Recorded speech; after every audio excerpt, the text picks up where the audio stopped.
자, 그러면 동기의 과정 이론을 보시겠어요? 과정 이론이 어떤 이론이라 그랬죠? 그 어떤 개인의 동기가 어떻게 유지되고 어떻게 사라지는지 그 동기의 어떤 형성과 어떤 소멸에 대한 과정을 다루는 이론이라 그랬어요. 자, 그래서 동기의 과정 이론을 이제 봅니다. 자, 기대 이론, expectancy 뭐 theory 이렇게 얘기를 하는데요. 이 expectancy theory 그 동기의 과정 이론 같은 경우에는 기대 이론 같은 경우에는 종류가 좀 여러 가지 있어요. 여기 보시면 브룸의 기대 선호 이론, 이 이론을 대부분 이제 기대 이론으로 많이 알고 계시죠. 그런데 이제 포터와 라울러가 만들었던 제시한 업적 만족 이론도 있습니다. 이런 것들이 다 인간의 기대가 동기에 강력한 영향을 미친다라고 주장하는 이론들이에요. 자, 그래서 기대 이론 같은 경우에는 욕구 충족과 업무 수행이 연결이 되는데 여기에 기대라는 요인이 도중에 작용을 해서 서로를 연결을 한다 이렇게 생각을 하시면 되겠습니다. 그래서 업무를 수행을 했을 때 기대가 그 업무를 수행할 때 기대가 작용한다는 거예요. 이 업무를 수행을 했을 때 내가 얻을 수 있는 이득이 무엇인가, 내가 얻어낼 수 있는 어떤 이득이 무엇인가 뿐만이 아니라 내가 이 업무를 제대로 수행을 해낼 수 있을 것인가에 대한 기대라든가 그런 것들이 업무를 수행을 할 수 있을 것인가 그런 거에 대한 기대, 그리고 업무를 수행을 성공적으로 해냈을 때 내가 획득할 수 있는 이득이 무엇인가에 대한 어떤 기대라든가 이런 여러 가지 종류의 기대가 욕구 충족과 관련이 있다는 거예요. 자, 그러한 차원에서 이제 기대와 관련된 그런 동기 이론들이 이제 나와 있다라고 생각을 하시면 되겠습니다. 여기 경로 목표이론, 조고 플러스가 얘기했던 건데요. 조고 플러스의 경로 목표 이론이라든가 이런 것들도 대표적인 그 기대와 관련된 동기 이론들 중 하나라고 생각하시면 되겠습니다. 보시죠. 그래서 자, 기대 이론은 이러한 어떤 함의가 있다라고 생각을 하시면 되겠어요. 노력과 성과 그리고 보상 간의 관계성은 객관적 기준에 의해서 먼저 정의가 되어야 된다라는 게 기본적이고요. 기본적으로 전제가 깔려 있어야 되고, 보상은 개인의 성과에 걸맞아야 된다. 열심히 했는데 그리고 성과도 좋았는데 보상이 그만치 제대로 이루어지지 않는다라고 하면 개인이 이제 더 이상 새로운 적합한 기대를 형성하지 않겠죠. 그러한 차원에서 보상과 개인의 성과가 서로 걸맞는 그런 그런 것이어야 한다라는 거고요. 그리고 성과에 대한 그 평가가 공정하게 이루어져야 된다라는 것이 또 하나의 전제 조건입니다. 그래서 이러한 것들이 기대 이론을 통해서 이제 우리가 얻어낼 수 있는 어떤 결론이라고 해야 될까요? 그런 것들이라고 생각하시면 되겠어요. 자, 그런데 이제 우리가 맨 처음에 봐야 되는 거는 기대 선호 이론입니다. 기대 선호 이론. 브룸이 얘기했던 기대 선호 이론을 보시면 이거를 여러 가지로 얘기를 해요. 기대 이론, 선호 기대 이론으로 바꿔서 부르기도 하고요. 가치 이론이라고도 하고 유인가 보상 기대, 성과 기대 이론, 유의성, 수단성 기대 이론. 그래서 VIE 이론이라고들 가장 많이 줄여서 얘기를 하는데 이게 이제 경제학의 그 효용 개념 있잖아요. 유틸리티 개념을 가지고 와서 이제 그 동기 이론에 좀 적용을 시킨 그런 모델입니다. 그래서 이게 수식이 갑자기 튀어나와서 여러분이 굉장히 당황할 수가 있는데 별로 어렵지 않습니다. 차근차근 따라오시죠. 자, MF가 모티베이션 포스예요. 그래서 줄여서 MF입니다. 그래서 I라는 행동을 취했을 때 I가 수단성 행동이라고 그랬죠. I라는 행동을 취했을 때의 그 동기 강도가 MFI예요. 그러면 이 MFI, 즉 쉽게 말해서 동기의 강도죠. I라는 행동을 취했을 때 나타나는 동기의 강도 MFI는 동기 수준은 함수로 정의된다라고 하는 거예요. 여기 F가 함수죠, 펑션. 자, 이게 썸이에요, 썸. 합하는 겁니다. 여기서 이제 썸을 표현하시는 게 여러분이 이제 굉장히 여러 가지 표현을 할 수가 있는데 여기서 I에서 J까지 하면 I에서 J까지 합한다. 이렇게 할 수도 있고요. 그리고 그냥 이런 식으로 다 표현할 수 있고 모든 원소에 대해서 합한다라는 개념이고요. 그래서 여러 가지로 표현할 수 있어요. 이렇게도 표현할 수 있죠. I n은 i부터 j까지 이런 식으로 표현하기도 하고 여러 가지로 표현할 수 있죠. 근데 중요한 게 아니고 이건 썸이라는 거예요. 합한다는 거예요. 자, 이거 j가 나오죠. j가 결과예요. 유의성인데 j라는 결과에 대한 유의성, 이게 뭐냐면 어떠한 i라는 수단을 택했을 때 결과가 있을 거 아니에요. 그 행동의 결과가. 그 행동의 결과가 바로 J인데 J가 그 행동을 취한 사람 있죠. 어떤 일을 한 사람, 개인에게 얼마만큼 유의미하냐라는 게 바로 VJ예요. VJ. 이거랑 곱하기 P가 확률입니다. 확률, 기대 확률. 근데 PIJ 이렇게 돼 있죠. PIJ가 뭐냐면요. 요겁니다. 행동이 결과를 가져올 것이라는 기대. 그러니까 그 어떤 행동을 했을 때 어떤 결과가 실제로 일어날지 안 일어날지는 사실 확률 싸움이잖아요. 몇 퍼센트의 확률로 어떠한 결과가 있을 거다. 이때 그 결과가 일어난다면 이게 probability잖아요.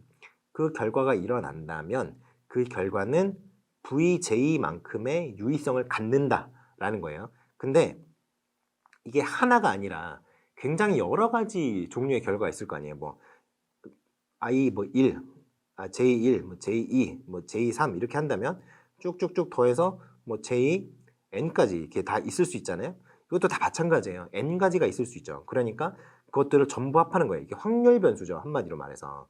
그래서 이거를 다 합한 것이 MFI로 정리가 된다라고 생각하시면 됩니다. 그러니까 수식을 이런 식으로 하나하나 다 뜯어보실 수 있는 분들은 뭐 뜯어보셔도 되는데 사실 큰 의미는 없을 수 있어요. 왜냐하면 교육학을 이렇게 수식을 분석하실 수 있는 분들을 대상으로 해서 분들만을 대상으로 해서 출제하는 문제가 아니죠. 교육학은. 그래서 이런 것들은 좀 깊이 있는 이해를 원하시는 분들을 위해서 제가 추가적으로 넣어놓은 부분이니까 수식을 모르신다고 해서 교육학 문제를 풀 수 없느냐? 절대 아니니까 겁먹지 마시고 이런 부분은 적당히 건너뛰시면서 적당히 이해를 하시면 되겠습니다. 적당이라는 건 뭐냐면은 키워드를 중심으로 전체적인 어떤 프레임, 그 이론의 프레임이 어떻게 구성이 되어 있는지 키워드 중심으로 이해를 하시라라는 뜻이에요. 아시겠죠? 자, 그렇게 해서 이해를 하시면 되겠고요. 기본 가정이 이제 뭐 이렇게 되어 있습니다. 일단은 이성을 지닌 존재라고 가정을 해요. 왜냐면 결과에 대한 기대를 형성을 해야 되는데 그 기대를 형성하려면 통밥을 잴 수 있는 능력이 있어야 될 거 아니에요. 내가 이렇게 하면 이렇게 되겠지? 이렇게 하면 저렇게 될까? 이런 기대가 형성이 할 수 있어야 될 거 아니에요. 그러니까 일단은 이성적인 존재다라고 얘기를 하는 거죠. 그래서 현재와 미래의 행위를 의식적으로 선택한다라는 게 이제 기본 가정이에요. 두 번째가 동기의 강도 있죠. 동기의 강도. 아까 뭐라 그랬어요? MFI라고 그랬죠. MFI라고 그랬는데 MFI는 V랑 P. 그러니까 V는 유의성이고 P는 probability니까 같이 유의성 V와 기대 probability 이걸 합한 것과 같다. 근데 이거를 이제 썸을 이제 첨가를 한 뭐 그런 거죠. 그래서 이렇게 기대를 형성을 했을 때 동기화는 개인의 지각이 전제된다. 그러니까 뭐를 했을 때 뭐가 나타날지 내가 그걸 얼마나 높은 확률로 그런 결과를 기대할 수 있을지에 대한 판단이 필요할 거 아니에요. 그걸 통값을 재는 능력. 그렇기 때문에 개인의 지각이 전제된다라고 얘기를 하는 겁니다. 그래서 좀 도식을 보시겠어요? 도식을 보시면 이게 좀 복잡한 도식인데요. 이 도식을 단순하게 이걸로 봅시다. 이걸로 보시는 게 나을 것 같아요. 자, 이걸로 보시죠. 일단 노력을 합니다. 노력을 해요. 근데 성과가 이렇게 있을 거 아니에요? 노력을 했으니까 성과가 나오죠. 성과가 나왔을 때 그 성과에 대한 보상이 이루어지는 구조가 일반적으로 이제 어떤 문제 상황, 개인이 문제 상황을 접했을 때 문제 상황을 해결하고 나서 문제 상황을 해결했을 때 어떤 그 이후 과정까지가 이 위에 줄이에요. 노력이 있으면 문제 상황이 여기 있겠죠. 문제 상황이 있고 그거에 대한 노력을 하고 노력을 기울여서 나온 성과, 그리고 성과에 대한 보상. 이게 자연스럽게 이루어지는 전체적인 과정인데 그 과정에서 기대가 작용한다는 거예요. 보시면 노력을 했을 때 성과가 있을 거 아니에요. 근데 성과에 대한 기대가 있다는 거죠. 그래서 성과 기대라고 합니다. 성과 기대라고 해요. 얼마나 내가 높은 확률로 그 성과를 얻어낼 수 있을 것인지에 대한 그 계산이, 개인적인 어떤 주관적인 계산이 바로 성과 기대예요. 그 다음에 그 성과가 가지고 오는 수단성 또는 보상성, 이게 바로 보상기대라고 합니다. 보상기대. 그게 그 개인한테 얼마나 유의미한지가 이 부분이에요. 보상기대 부분. 그래서 이 부분이 V, 이 부분이 P 이렇게 생각하시면 되겠어요. 이게 이렇게 작용을 합니다. 그래서 1차 유인, 2차 유인 이렇게 생각을 하시면 돼요. 자, 그렇게 해서 1차 결과와 2차 결과가 2차 결과 보상이죠. 그걸 수반하게 되리라는 주관적 확률이 바로 요 수단성 이것이 되겠습니다. 그래서 이 V랑 P랑 곱한 게 이제 전체적인 MF, Motivation Force 가 된다. 이렇게 생각하시면 되겠습니다. 자, 그렇게 이해하시면 되겠고요. 이론의 내용과 적용이 더 중요하겠죠. 이런 수식을 이해하는 것도 중요합니다만. 자, 그러게 보시면 여기 예를 하나 드러났어요. 어떤 사람이 승진을 굉장히 하고 싶어요. 승진을 굉장히 하고 싶은데 이 사람이 가만히 생각을 해보니까 자신이 뭔가 성과를 잘 내면 그 인사 담당하는 분들이 있을 거 아니에요. 높으신 분이 있을 거 아니에요. 그 높으신 분이 자기를 승진을 시켜줄 것 같은 거예요. 그게 바로 1차적인 산출. 그죠? 그게 성과고 2차적인 산출이 뭐예요? 내가 성과를 냈으니까 아웃컴을 만들어냈으니까 그거에 대한 보상으로 내가 획득할 수 있는 게 승진이잖아요. 그래서 1차 산출이 성과고요. 2차 산출이 승진인데 각각에 대해서 뭐 이렇게 높은 수단성 이런 것도 나타나고요. 그게 높은 기대 이런 것들이 나타난다면 이제 열심히 노력을 한다라고 생각하는 그렇게 열심히 노력을 하게 된다라는 거죠. 이렇게 이제 이해를 하시면 조금 더 편하지 않을까 싶습니다. 자, 그래서 직무 성과 같은 경우에는 동기 수준과 이게 MFI라 그랬죠. MF라고 합시다. 여기에다가 실제 능력 수준 준이에요. 그래야 이 성과가 결정이 될 거 아닙니까? 동기가 약하면 아무리 능력이 좋아도 일을 안 해버리니까 일을 안 하면 성과가 나올 수가 없잖아요. 그러니까 그리고 이제 아무리 동기 수준이 높아도 능력이 그 어떤 직무를 수행할 수 없는 수준인데 할 수가 없잖아요. 예를 들어서 여러분이 수학 선생님이 아닌데도 불구하고 갑자기 수학을 막 이렇게 막 가르치라고 해봐요. 갑자기 벡터 공간 계산을 하래요. 뭐 그런 거 하나면은 벡터가 뭔지도 모르는데 그걸 어떻게 여러분이 가르치겠어요? 그렇잖아요. 그러니까 그런 것들을 생각을 했을 때는 동기랑 능력 수준이 둘 다 중요하다. 이런 걸 얘기할 수 있을 것 같습니다. 학교 상황에서 어떻게 적용하느냐 이게 가장 중요하겠죠, 여러분한테는. 왜냐하면 제가 그 오리엔테이션 때도 말씀을 드렸지만 요즘에는 그냥 단순하게 이론에 대한 어떤 기억을 여러분의 암기 수준을 테스트한다기보다는 요즘에는 그래 너 이론을 아는 거 우리가 알겠는데 그 이론을 실제 학교 현장에서 교실 상황에서 어떻게 적용할래? 라고 물어보는 문제가 자꾸 나온단 말이죠. 그러니까 이런 부분이 굉장히 중요하다고 하겠습니다. 자, 그걸 적용한다면 자, 그러면 아이들이 기대를 잘 형성하도록 도와주는 게 중요하죠. 성과 기대와 보상 기대, 이 두 가지 기대를 잘 형성시키는 게 중요합니다. 물론 성과와 보상에 대한 어떤 공정한 트레이드, 이것도 굉장히 아이들이 잘 인지를 하고 있는 상태여야겠죠. 자, 그래서 성과와 보상이 잘 이루어지는 거를 아이들이 목격을 일단 해야 돼요. 그러면 아이들이 그러면 야 나도 저렇게 해서 저런 걸 하면은 뭐 나한테 좋은 게 있나? 라고 이제 인지를 하게 됩니다. 그때 그게 이제 아이 본인한테 되게 좋은 거여야 돼요. 그러니까 뭐 상점을 준다든가 뭐 벌점을 빼준다든가 이런 것들도 좀 중요할 수 있죠.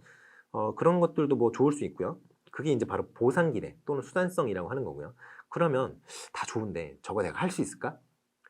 이 성과기대. 이때 성과기대를 잘 형성하기 위해서 중요한 것이 과제의 난이도입니다. 과업의 난이도. 그래서 VI 이론 같은 경우에는 성공기대를 높여야 된다. 유용함을 이해시켜야 된다. 첫 번째, 성공기대를 높여야 된다. 그리고 성공기대를 높이려면 성공 경험이 누적되어야 될 필요가 있잖아요. 그러니까 과업의 난이도를 적절히 조절하는 게 굉장히 중요하다는 거죠. 그리고 보상 등에 대한 적절한 보상 등에 대한 인지가 반드시 전제되어야 되기 때문에 그런 것들이 복합적으로 잘 이루어졌을 때 아이들의 어떤 기대 수준을 굉장히 끌어올릴 수 있고 아이들의 동기 수준을 높이 유지할 수 있다라는 겁니다. 자, 업적 만족 이론 같은 경우에는 EPRS 이론이라고도 해요. 근데 아무튼 아까 지금까지 얘기했던 여기부터 다시 할게요. 자, 이런 얘기를 방금 전까지 이제 그 기대 이론을 얘기를 했었죠. 근데 이제 업적 만족 이론을 할 겁니다. 업적 만족 이론. 업적 만족 이론은 그 EPRS라고도 하고요. 포터 라울러 모형이라고도 해요. 근데 보통 그냥 업적 만족이라고 합니다. 그래서 기대 선호 이론을 좀 계승 발전시킨 거예요. 우리가 지금까지 했던 이론이 기대 선호 이론이잖아요. 근데 기대 이론이랑 관련 있는 이론이 이거 말고도 뭐 목표 경로 이론 뭐 이런 거 있다고 그랬죠. 근데 아무튼 기대 선호 이론을 조금 발전시킨 겁니다. 그래서 어떻게 발전을 시켰느냐? 그러면 기대 선호 이론은 어때요? 그러면 동기 이론이 그 뭐 업무 어떤 성과를 결정하는 요인이 만족 요인이라고 생각을 했었잖아요. 그 어떤 그 성과를 낼 때 내가 그 성과를 내므로써 해서 그 수단 성과를 내므로써 해서 그 보상과의 어떤 뭐 적절한 그 맞교환 이런 걸 통해서 내가 결국에는 나의 그 욕구를 충족하려고 한다. 이런 것이 이제 기대 선호 이론이었었는데 그거를 이제 이렇게 정리할 수 있는 거죠. 업무 성과를 결정하는 요인을 만족이라고 봤다라고 정리를 할 수 있는 거예요. 그런데 업적 만족 이론 같은 경우에는 업적에 대한 보상이 과거에 어떻게 이루어져 왔는가에 대한 그 누적되어 있는 데이터가 더 중요하다는 얘기를 하는 겁니다. 보시면 보상이 어떻게 이루어졌는지 정보, 이게 동기를 유발한다는 거예요. 계속해서 그 집단 내에서 어떤 일정한 성과에 대해서 적절한 보상이 이루어지고 있는 것을 명확하게 인지를 하고 있었다면, 명확하게 인지를 한다면, 그리고 그 기준이 되게 명확해야 되겠죠. 그러니까 그 기준에 따라서 이미 우리가 알고 있는 기준에 따라서 명확하게 보상이 제시가 되고 있다고 한다면, 그렇다면 나도 저러한 성과를 냈을 때 적절한 보상을 획득할 수 있겠구나라는 기대를 형성한다는 거죠. 그래서 보상에 대한 조직 구성원의 만족도가 동기화의 주된 변인이다라고 주장하는 모델이 바로 이 업적 만족 이론입니다. 자, 업적 만족 이론 특징이 있어요. 인과관계에 대한 재해석. 이게 그 전에 동기 이론이랑 달리 누적된 정보가 중요하다는 그런 해석을 해요. 그래서 인과관계가 만족으로 인해서 직무 수행 능력 또는 성과가 상승한다 이거는 아니고, 내가 봤을 때는 그게 아니고 이제까지 쭉 쌓여온 데이터가 더 중요한 거야 라고 얘기하는 게 바로 업적 만족입니다. 그래서 직무 수행 능력 또는 성과가 뛰어날 때 만족을 느낀다라고 봅니다. 왜 만족을 느껴요? 그러면 그 이후에 올 보상을 내가 알고 있잖아요. 그래서 만족을 느끼는 거예요. 자, 그래서 직무 수행 과정에서의 성취가 바로 만족의 원인이 되고, 그러니까 이제 그 기존의 이론들 같은 경우에는 그 반대였죠. 만족을 한 상태라면 만족을 하고 있으니까 그 직무 수행도 열심히 하게 된다.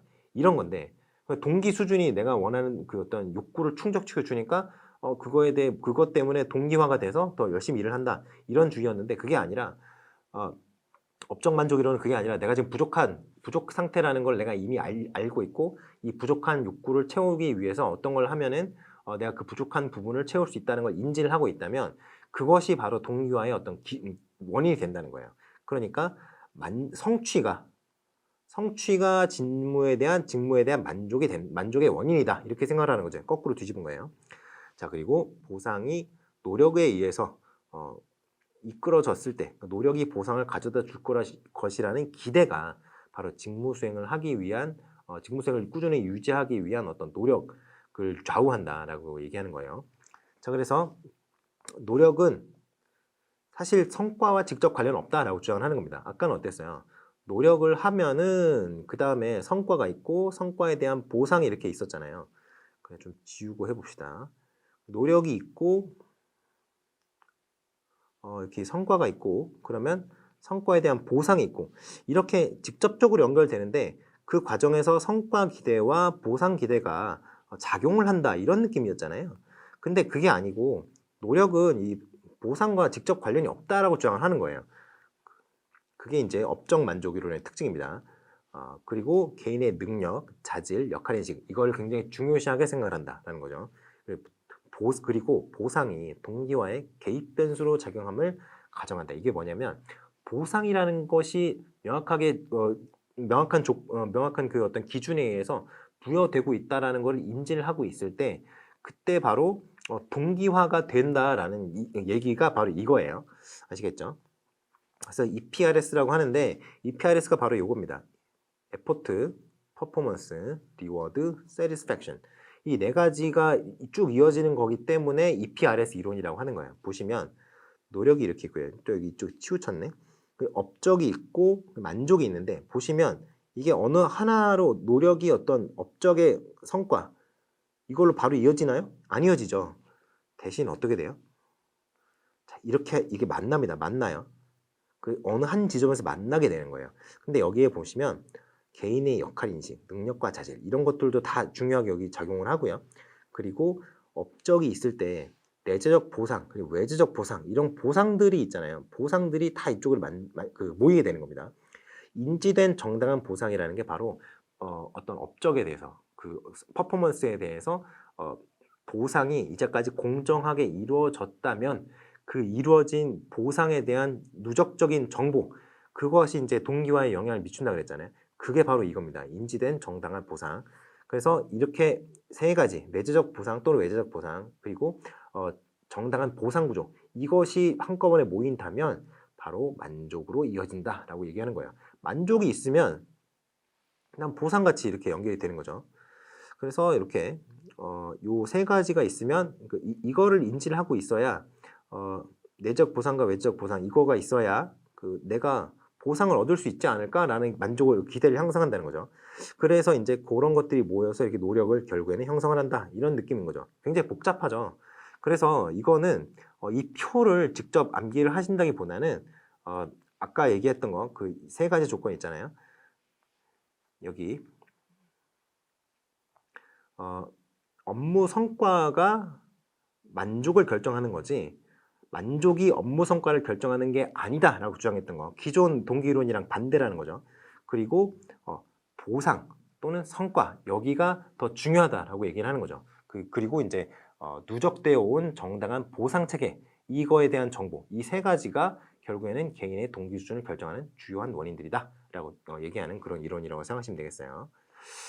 그래서 넘어가고요. 그 다음에 요거는 기대 모형 요거는 그 참고 자료예요. 참고 자료. 이거는 좀 참고 자료들은 대부분 보면 좀 심화된 내용을 가지고 얘기를 하는 겁니다. 좀 여러분이 이제 대충 안 보고 어느 정도 나가도 다 쓸 수 있다.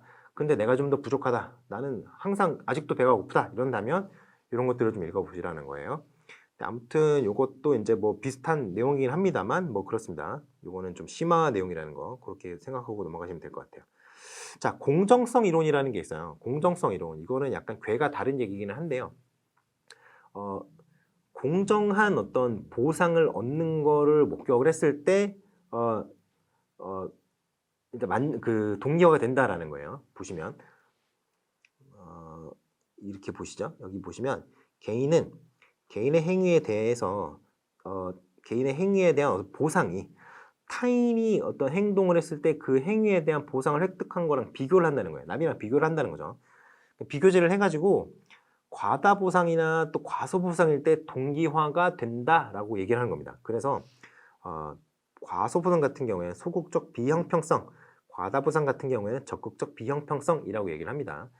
일단은 기본적인 전제가 사람들이 다 누구나 공정한 어떤 그 보상을 얻기를 원한다는 거예요. 그런데 그리고 일단 기본적인 전제가 사람들이 다 공정한 보상을 원하고 두 번째로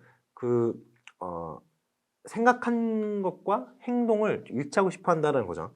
이거 두 가지가 이제 기본적인 어떤 철학 같은 걸로 깔려 있는 거예요. 그러면 형평성이 잘 안 맞는다, 공정성이 잘 안 맞는다라고 느꼈을 때 사람들이 할 수 있는 행위가 있을 거 아니에요.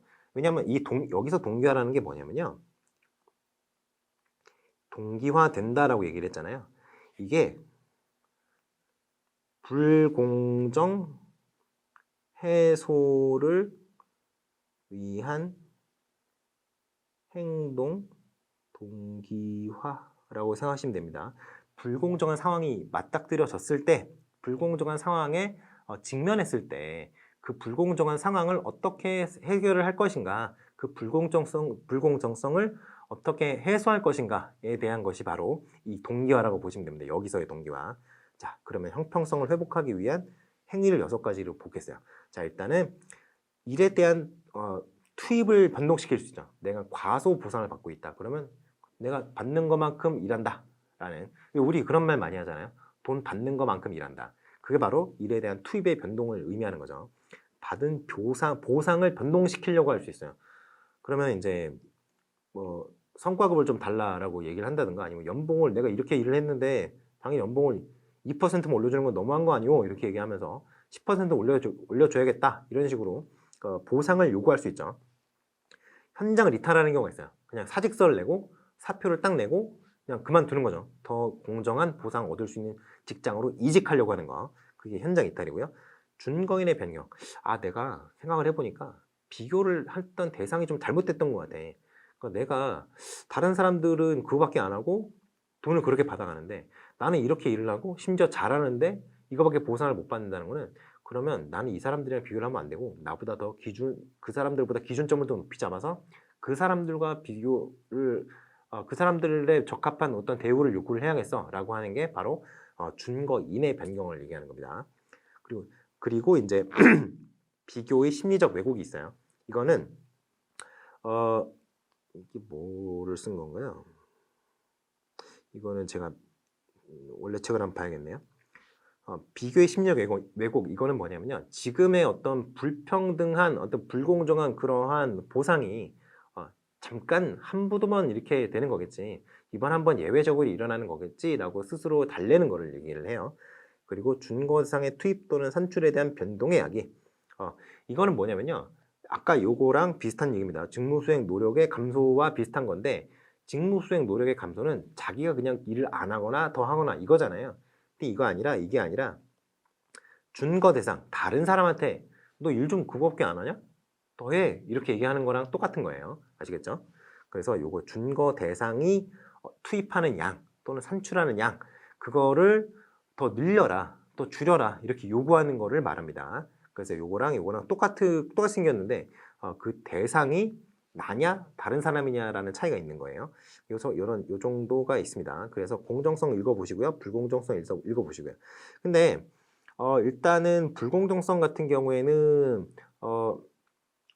보통 이제 자기가 다른 사람보다 불공정한 대우를 받는다라고 느끼는 그런 경우가 어떤 경우가 대부분이냐면 자기가 과소평가되고 있다라고 이제 느끼는 경우가 대부분일 거라고 생각을 하잖아요. 근데 이 공정성 이론에서는 자기가 내 능력에 비해서 너무 많은 대우를 받는다고 느끼는 것도 불공정성에 해당된다고 얘기를 합니다. 약간 특이한 점이죠. 자, 아무튼 공정하다고 느끼면 만족을, 불공정하다고 느끼면 불만족을 초래하고 긴장을 수반하게 된다라고 얘기를 하는 겁니다. 그래서 이제 뭐 그렇게 얘기를 하시면 될 것 같고요. 자, 업적 만족 이론과 공정성 이론이 좀 차이점이 있고 뭐 유사점이 있어요. 그래서 뭐냐? 유사점, 공정성 여부를 중시한다. 업적 만족 이론도 이제까지 누적적으로 쌓아온 업적에 대한 보상, 그 구조가 공정하냐에 대해서 좀 방점을 뒀었죠. 공정성 이론도 일단은 공정함 자체는 중요시합니다. 타인과의 비교를 하는 거죠. 차이점 같은 경우에는 업적 만족 이론, 공정성 판단 기준이 자기 자신이에요. 이거는 자기한테 보상이 많이 떨어질수록 만족도가 큰 거예요. 자, 공정성 이론. 이거는 자신이든 남이든 투입한 만큼에 대한 어떤 투입에 대해서 산출이 어느 정도 나왔다라고 한다면 그 투입대 산출 비율이 있을 거 아니에요. 그게 바로 업무 효율성이죠. 그 업무 효율성에 대해서 보상이 주어질 때 그 업무 효율성에 대한 보상, 그 구조, 그것이 자기 자신뿐 아니라 타인에게도 영향을 미친다라는 겁니다. 자, 그리고 이제 패스팅거의 인지부조화 이론이 있는데요. 인지부조화 이론도 이거는 사실 교육 심리학 쪽과 좀 깊은 관계가 있는 이론이긴 한데 이거 그냥 참고 자료니까 그냥 한번 읽어보시기 바랍니다. 나중에 설명은 제가 3, 4월 가서 해드릴 필요가 있다고 느끼면 해드리겠어요. 뭐 크게 어려운 건 아닌데 그냥 자기의 어떤 행동을 정당화하기 위해서 이제 자신의 인지를 바꿀 수 있다 뭐 이런 거죠. 그리고 여러 가지 인지 부조화가 있는데 예를 들어서 옛날에 그런 사이비 종교들 이런 거 있죠. 사이비 종교 예를 들어서 이제 우리 교주님은 불로 불사 영생하신다 이렇게 생각을 하다가 막상 죽어버리니까 사실은 우리 앞에서 모습만 감추었을 뿐이다 이런 식으로 하는 그런 것들이 다 이제 인지부조화죠. 인지부조화가 일어나는 가장 큰 이유가 이제까지 자신의 과거를 부정하는 게 그게 쉽지가 않아서 그래요. 자기가 이제까지 해왔던 수년간, 수십 년간의 어떤 행적들이 다 무의미해지기 때문에 그런 인지부조화가 나타나는 경우가 굉장히 많습니다. 그래서 아무튼 인지부조화는 그런 건데 필요하면 제가 설명을 해드리겠어요. 그냥 읽어보시는 게 좋을 것 같습니다. 자, 그 다음에 표이론이 나왔어요. 목표이론. 목표이론이 여러 가지가 있는데 아무튼 뭐 경로 목표이론이라고도 하고요. 목표 경로 이론이라고도 하고 그게 이제 조고 플러스가 얘기했던 뭐 여러 가지 이론 있죠. 뭐 아무튼 뭐 목표론이 여러 가지가 있는데요. 목표 설정 이론 뭐 그 다음에 여기 보시면 이제 네, 목표 관리 기법 이건 여기가 아닌데 사실 경로 목표 이론 이거는 리더십 이론에서 이제 조고 플러스가 얘기했던 경로 목표 이론은 이제 리더십 이론에서 좀 얘기를 할 텐데 아무튼 요것들이 목표가 동기에 더 영향을 미친다. 목표 그 자체가 동기에 어떤 영향을 미치는 가장 중요한 요인이다라고 얘기하는 그런 이론이라고 생각하시면 되겠습니다. 자, 그래서 목표 이론을 보시죠. 자, 목표 이론은 목표를 설정하고자 하는 욕구가 굉장히 강조되는 동기론이에요. 그래서 그 전에 동기론들 같은 경우에는 목표랑 뭐 성과랑 목표가 고의력 없었죠. 업무에 대한 업무를 수행을 하고 그 퍼포먼스에 대한 어떤 리워드 그리고 이제 기대 이런 것들에 대해서 좀 주목을 했다면 지금은 목표를 왜 설정을 하겠냐? 목표를 했다는 그 행위 자체가 이미 어떠한 그 동기화가 됐기 때문에 목표를 설정한 거 아니냐라고 하는 이론이 바로 목표 이론이에요. 그러니까 결국에는 목표 이론이라는 거는 목표를 설정했다는 그 행위 자체가 동기화를 결정하는 중요한 요인이다라고 얘기를 하는 거죠. 자, 보시면 목표의 난이도, 성과 수준, 노력 요 세 가지 간의 관계가 있다고 전제를 합니다. 그리고 몰입도, 역량 수준, 목표 간 일치 여부 요 세 가지 몰입도와 역량 그리고 목표 이 세 가지가 일치하느냐 일치하지 않느냐가 그런 어떤 상관관계 아까 얘기했던 거 있잖아요. 난이도, 성과 수준, 노력 요 세 가지 간의 상관 정도 그러니까 상관 강도라고 해야 되겠죠. 그 상관의 강도를 결정하는 요인이다 라고 얘기하는 거예요. 자, 그래서 일단은 목표 이론 같은 경우에는 좀 그래도 많은 지지를 받는 그런 이론입니다. 그래서 이거를 잘 공부하시는 게 좋을 것 같아요. 자, 일단은 뭐 여러 가지 뭐 있는데 일단은 성공적인 목표 달성의 조건을 보시죠. 일단 목표를 수락을 해야 되고요. 그렇잖아요. 목표를 딱 세워놓고 목표를 내가 달성을 하겠다 라고 딱 수락을 하는 그 행위가 굉장히 중요하죠. 그리고 목표는 구체적이어야 돼요. 예를 들어서 여러분이 초등학교 때 미래의 꿈, 막 이렇게 미래 어떤 사람이 되고 싶은지 다 컸을 때 어떤 사람이 되고 싶은지 써보세요 라고 선생님이 얘기하면 훌륭한 사람 이렇게 쓴 사람도 있잖아요. 훌륭한 사람 이렇게 쓴 사람들 있잖아요. 근데 훌륭한 사람이라는 게 되게 불분명한 구체적이지 못한 그런 목표죠. 그래서 좀 구체적으로 적는 게 좋습니다. 1년 뒤에 나는 어떤 사람이 되어 있을 것인가? 그러면 지금 제가 뭐 예를 들어서 뭐 80kg다, 몸무게가 80kg다 라고 얘기를 한다면 내년 1월에는 몸무게가 70kg가 되어 있는 그런 이런 식으로 얘기를 할 수가 있을 수도 있습니다. 그렇게 아무튼 목표는 굉장히 구체적일수록 좋아요. 그냥 체중만 얘기하는 게 아니라 체지방이 지금 뭐 몇 퍼센트인데 몇 퍼센트로 줄어든다든가 뭐 근육량이 몇 킬로그램인데 몇 킬로그램으로 늘린다든가 이런 약간 요즘에 이제 운동을 시작하려고 하다 보니까 이런 얘기가 나왔네요. 아무튼 그러한 어떤 구체적인 목표를 설정을 해놓고 하는 것이 중요하다는 거예요. 그리고 목표의 난이도가 중요합니다. 일단은 예를 들어서 지금 몸무게가 50kg인 분이 있다고 쳐봅시다. 근데 그분이 1년 뒤에 10kg를 똑같이 빼겠다고 마음을 먹었다고 생각을 해보세요. 그러면 50kg에서 40kg가 되는 거니까 몸무게의 20%를 줄여버리는 거잖아요. 근데 만약에 100kg짜리인 사람이 있다고 합시다. 몸무게가. 그 사람이 10kg 줄이는 거는 그 10%를 줄이는 거잖아요. 그러면 어느 쪽이 몸무게 줄이는 게 일반적으로 쉽겠어요? 당연히 100kg짜리인 사람이 10kg를 줄여서 90kg가 되는 게 50kg 몸무게가 50kg인 사람이 40kg 되는 것보다 훨씬 쉬울 거 아닙니까? 일단 지방도 많을 거고. 그러니까 목표의 난이도가 좀 더 리즈너블하고 좀 어떤 그 억셉터블한 정도의 난이도여야 한다는 거죠. 자, 그리고 피드백.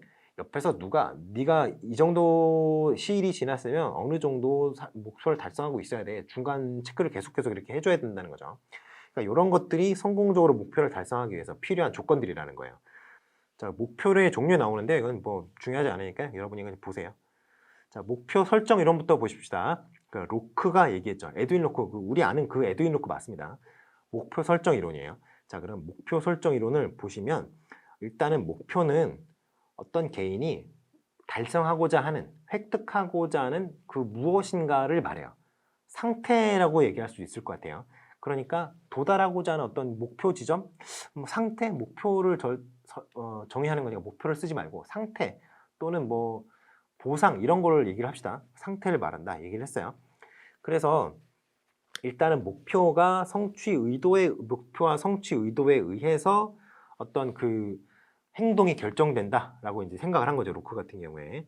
그래서 목표가 설정이 되면 목표를 달성을 하고 싶어 할 거 아니에요. 그러니까 노력의 강도와 방향을 결정하려고 한다라는 게 이제 로크의 전제입니다. 그래서 일단은 자신의 욕구가 충족되는 거는 당장 충족되는 거 아니잖아요. 왜냐하면 목표를 달성하기 위해서는 물리적으로 시간이 필요하니까요. 그런데 물리적인 시간이 어느 정도 지나고 나서 그 욕구가 충족이 되는 거는 자명한데 지금 당장 욕구가 충족이 되지 않더라도 일단 목표를 달성하면 내 욕구가 충족이 될 거라는 걸 확신하고 있기 때문에 행동을 하게 된다는 거예요. 자, 그러니까 약간 비동기적인 어떤 그 욕구 충족이 될 수 있다라는 거죠. 자, 그래서 이렇게 그 목표가 확실하고 달성 가능성이 되게 높을 것이라고 생각이 된다면 개인이 그 노력의 강도를 좀 증가시킬 수 있다는 것이죠. 자, 그래서 동기 유발 요인으로서의 목표의 속성을 얘기를 해본다면은 일단은 구체성, 목표는 구체적이어야 돼요. 그래서 아까 몸무게 살을 뺀다, 구체적이 못해요. 몸무게를 5kg 줄인다, 굉장히 구체적이죠. 그리고 더 구체적으로는 몸무게를 5kg 감량을 하고 근육량을 1kg 늘리고 뭐 이런 식으로 하는 게 굉장히 구체적인 그런 목표가 되겠어요. 그래서 이제 난이도, 구체성과 난이도, 목표 설정 과정에 참여, 이게 본인이 스스로 계획을 세워야 된다는 거예요. 목표를 어떤 목표를 달성하려고 하느냐, 그럼 자신이 필요한 목표를 설정을 해야 된다는 거죠. 그리고 노력에 대한 적절한 피드백, 옆에서 누가 끊임없이 잘하고 있어, 그렇게 하면 안 돼, 이렇게 여러 가지 피드백을 줘야 된다는 거. 그리고 경쟁, 수용성, 요 6가지 정도가 있다라고 생각을 하시면 되겠습니다. 자, 그래서 과정을 보시면요, 상황이 있고요, 결과는 끝에는 행동이 있어요. 상황에 대해서 행동을 하게 되죠. 근데 목표를 설정하는 과정이라고 보시면 됩니다. 이거는 인지평가, 가치관과 대비해서 평가를 하는 거예요. 내가 저런 거는 좀 별로인 것 같은데, 그럼 거기서 끝나겠죠. 근데 그 사람의 가치관에 비추어 봤을 때 그런 목표는 너무 좋을 것 같아, 저런 건 너무 좋을 것 같아, 판단이 들면 오케이 하고 그 단계에 넘어갈 수 있죠. 그다음에 감성적 반응입니다. 이러니까 이거는 만족 또는 불만족을 느끼는 그 과정이에요. 내가 지금 현재 상태가 만족인지 아니면 불만족인지 이거에 대해서 스스로 평가를 할 수 있어야 된다는 거죠. 그다음에 목표를 실제로 설정을 하고요. 그 다음에 결과적으로 목표를 달성하기 위해서 노력을 기울이는 그 장면까지 이렇게 이어지는 겁니다. 자, 그래서 목표와 성과 이런 것 좀 있는데요. 요거는 여러분들이 좀 읽어보셔야 되는데 요거가 굉장히 중요해요. 요거 두 개가. 난이도가 높을수록 성취감이 큰데 문제는 아예 너무 높으면 달성을 할 수가 없잖아요. 그러니까 적절하면 적절하게 챌린징한 그런 목표를 설정하는 게 중요하다는 거죠. 그리고 구체적일수록 자신이 내가 어느 정도 이루어지고 그 목표 달성을 위해 접근하고 있다는 걸 평가를 하기 쉬워져요. 그러니까 그 구체적인 목표일수록 더 좋다는 거죠. 그리고 이렇게 추상적인 목표는 성과를 향상시키지 못한다. 이런 걸 좀 잘 보시면 될 것 같아요. 요거는 그냥 쭉 한번 보시고요. 유의점이 있습니다. 요거는 계속 얘기를 했죠. 구체적이어야 된다는 거. 그리고 이것도 구체적이어야 된다는 거와 똑같아요. 조직의 정책 및 절차에 합치하여야 한다. 이것도 이제 가치관 이런 거랑 관련이 있는 겁니다. 경쟁성을 지녀야 한다. 왜냐하면 서로 옆에 사람의 어떤 진행되는 정도를 그냥 스파이를 하면 당연히 이제 자신도 가외적인 어떤 목표 달성을 위해서 가외적인 어떤 모티베이션 향상이 일어날 수 있겠죠. 그러니까 이런 거가 필요한 거고요. 도전감을 유발할 수 있어야 된다. 뭐 기대, 동기부여, 도전감. 이게 다 난이도 이런 거랑 관련이 돼 있는 얘기입니다. 자, 목표 설정의 조건 이런 것도 있어요. 뭐 이런 거는 그냥 쭉 읽어보시면 됩니다. 구체적이어야 된다. 뭐 보상의 양과 질, 영향력을 측정할 수 있어야 된다. 그 다음에 개인의 직무, 경영, 소속된 조직과 관련돼 있어야 되면서도 달성 가능해야 된다라는 거예요. 달성 가능하면서도 그리고 또 그게 내가 도전해서 그 목표를 달성할 만한 가치가 있는지에 대한 것까지 다 통과를 해야 된다는 거예요. 조건이 굉장히 많죠. 그리고 한도 끝도 없이 기한을 줄 수는 없어요. 예를 들어 올해 1월이라면 올해 7월까지 5kg를 빼겠다. 딱 이런 식으로 5kg를 빼는데 뭐 어떻게 빼겠다. 이게 구체적으로 나와야 된다는 거죠. 그래서 이제 구체적 기한까지 명기가 되어야 된다라는 겁니다. 요거는 목표 설정 이론에 관련된 그런 건데 굉장히 구체적으로 얘기를 하면서 그리고 자기 혼자 마음 먹는 거 말고요. 남한테 얘기하는 거 있잖아. 나 이걸 하기로 했어. 라고 딱 얘기를 하면은 자기가 뱉어놓은 말이 있기 때문에 그러면 어지간하면 지켜야 된단 말이에요. 당분간이라도. 근데 이 케이스에는 담배를 끊는다고 신년에 그렇게 할아버지가 말씀하셨다는데 그 서울 지나서 거짓말쟁이 입장 이러면서 손을 이렇게 흔들면서 왔다는 거죠. 굉장히 유쾌한 할아버지신데 굉장히 재미있는 사례가 있어서 가지고 와봤습니다. 자, 목표 몰입 이것도 뭐 읽어보세요. 이거는 크게 중요한 개념은 아닙니다. 자, MBO 이건 굉장히 이거를 잘 실어놓는 책이 잘 없는 것 같아요. 목표 관리 기법이라 그래서 피터 드루커가 이제 개발한 사실은 평가 지표입니다. 평가 지표. 그런데 목표 관리 이론을 실제 조직 경영에 적용한 그런 모델이에요. 그래서 목표가 어느 정도 달성이 되고 있는지를 좀 세부적으로 쪽쪽쪽 나눠가지고 각각의 세부적인 단계에 대해서 점수를 매겨서 그렇게 목표 달성을 관리하는 그러한 시스템이라고 보시면 돼요. 근데 이게 좀 좋았던 게 뭐냐면 이거 약간 좀 오래된 그런 수단이긴 한데 도구긴 한데 일단 자율과 통제를 조화를 시켜요. 전체적인 아웃라인은 조직 구성원한테 이제 인지를 시키고 그 과정을 자율적으로 세부적으로 쪼개서 어느 정도 달성을 했는지를 계속 체크를 하게 되는 그런 방법이죠. 그러니까 이제 이런 것들이 이제 조직의 구성원의 참여를 강조하는 그러한 측면이 있습니다. 근데 제가 아까 그 얘기도 했었죠. OKR 그리고 KPI 이런 것도 있다고 그랬죠. 다음 버전에는 실어 놓으려고 하는데 이런 것도 있어요. 그래서 MBO에서 좀 발전된 게 OKR이고 KPI도 사실은 MBO와 OKR에서 둘 다 영향을 받아서 나온 거긴 해요. OKR 같은 경우에는 구글에서 만든 거죠. KPI는 어디서 만들었는지 제가 이건 잘 못 봤는데 아무튼 이것도 다 그 MBO와 마찬가지로 어떤 그 성과에 대한 평가 지표입니다. 근데 이 평가 지표를 잘 활용을 하면 그 모티베이션 수준이라든가 아니면 그 목표 달성에 대한 진척도라든가 이런 것들을 알아볼 수가 있잖아요. 알아보기 편하죠. 평가 지표가 명확하게 구성되어 있으면. 그러니까 이거를 적당하게 이제 그 업무 중심적으로 푸시하면서도 나름대로 이 본인의 자율적인 어떤 그 기획 이런 것들이 들어가기 때문에 어떤 인간적인 요소까지 적당히 가미된 그런 어떤 긍정적인 어떤 도구라고 할 수 있을 것 같습니다. 자, 그렇게 해서 MBO가 그런 거고요. 이제 경로 목표 이론 이거 제가 아까부터 계속 얘기하고 있는 조고 플러스가 만든 이론인데요. 이거는 그 리더십의 상황적 리더십 이론과 이제 깊은 관계가 있어요. 그러니까 리더십 이론을 할 때 자세하게 좀 보고 넘어가겠습니다. 자, 오늘은 이틀차인데요. 사실은 이틀차에 다 끝내고 싶었으나 교육 행정학이 양이 많죠. 그래서 3일차까지 3번의 수업을 통해서 교육 행정학을 마무리하도록 하겠습니다. 자, 그럼 오늘 수고하셨고요. 3일차 수업에 뵙겠습니다. 감사합니다.